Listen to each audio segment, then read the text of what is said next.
Big Fat Lie is one of the most underrated kids movies of all time and features no other than Frankie Muniz, who portrays the character of Jason Shepard, who lies to get himself out of trouble. And after a lie goes, let's say, wrong, after he lies about his dad choking on a meatball and him not being able to complete his homework, then this sort of backfires as he then has to do the paper which he tried to lie about to get out of it, and he has to write it anyways. If not, he will be going to summer school.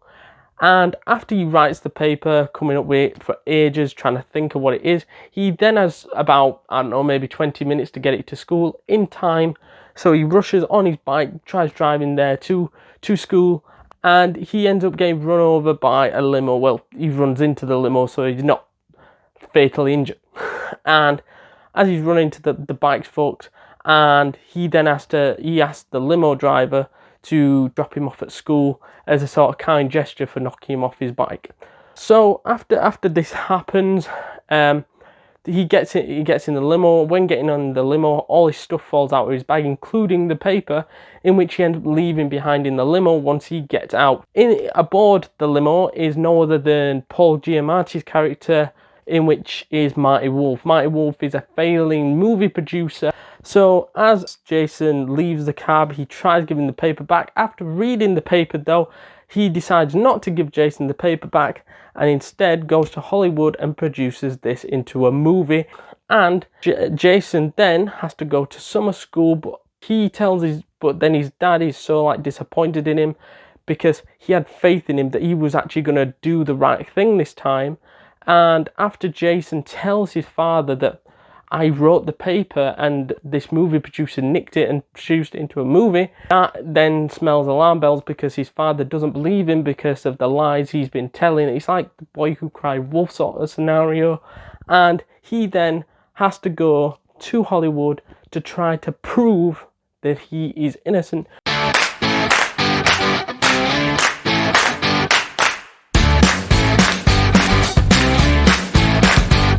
So what I liked about this movie, Big Fat Liar, is the story and the whole premise around this movie. As all this movie is about is trying to, for once, say that Jason Shepard, who is a proven liar, is actually telling the truth this one time to gain his father's trust. He's telling the truth for once, in which his father thought was a lie. So he has gone to Hollywood to try to get Marty to admit with Kaylee that he is innocent. And for once that he is telling the truth.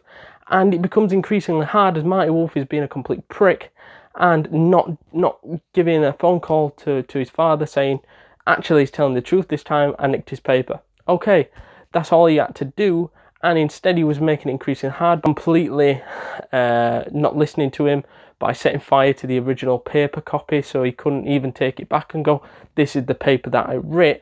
Or he couldn't do any of that, and it even comes to the point where we're trying to force Marty Wolf to admit that he stole the paper, in which they turned him blue, they dyed his hair orange, they took him to a kid's clown party instead of a meeting that he was meant to attend, they superglued a microphone to his ear, they also broke down his car. This is one of the funniest parts of any movie I've watched. However, at the end of this, he still doesn't admit that he stole the paper, no matter how much Jason tried to get back at him, and it doesn't seem to work. They try and they fail.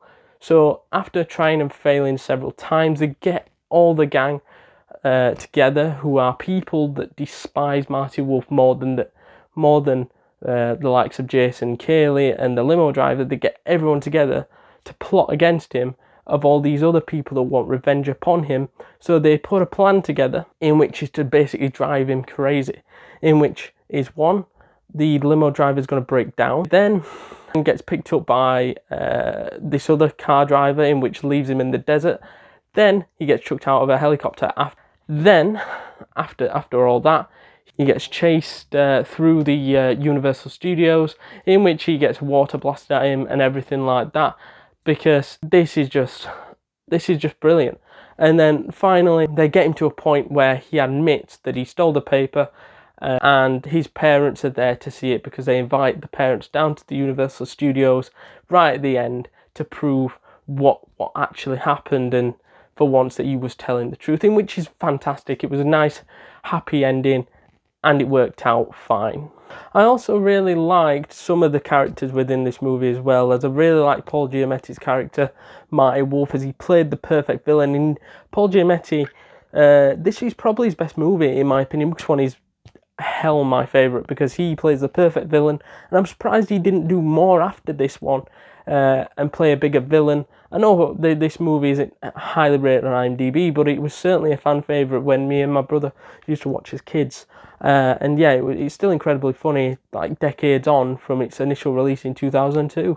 So yeah, I also liked Donald Faison, who many people know him as the Doctor in Scrubs, and he played it brilliantly as the limo driver in this movie, and he gave this element of comedy to it that you see in Scrubs quite a lot as well. And I just thought he gave that extra sprinkle here and there to the movie. And an honourable mention goes out to Amanda Bynes, if I've pronounced that correctly. I think she was also brilliant in this movie as Kaylee. She just brought a different energy to the movie, and there were several key moments in which she was a part of, which were just funny. She was quite a goofy character, and it was great to watch as well. I think the only disappointing thing would have been that they could have done a little romance angle between Jason and Kaylee, but they really didn't. So I think they should have done a follow-up movie, sort of the aftermath of Big Fat Liar, because I think Jason would have become a movie producer or something like that, and that would have been pretty cool to see. Obviously, he's way too old now to do anything like that, but it would have been a cool thing to see back then. To summarise this movie, this is one hell of a kids movie, and one of the most underrated movies, like we said at the beginning of this video, and that, to me, this was one of mine that I grew up watching and was perfect. So I'm going to rate this a 7.5 out of 10. Let me know what you thought in the comments down below of this movie. So if you've enjoyed this video, guys, hit that like button, hit that subscribe button, get down in the comments like I said, let us know what movies you want to see on this channel, and don't forget to hit that notification bell so you are alert to all the new content this channel produces. And that is all. So I'll see you guys in the next one. Laters. Before you go, click this one to see more reviews like this one. Honestly, a full playlist here for you to go and check out. Click this one. However, if you just want to watch just one more video, just click this one. This is our newest video right here. Or if you just sort of I'm not bothered about another video, well, I've got a treat for you. Just hit that subscribe button so then you're alerted to the newest one. So then, if you're not too bothered now, you can come back later. And also press that notification bell as well. It'll really help us out. Thanks for watching, guys. Let me know, like I said, in the comments down below, what films you want to see in here, and we can do it for you. Thanks.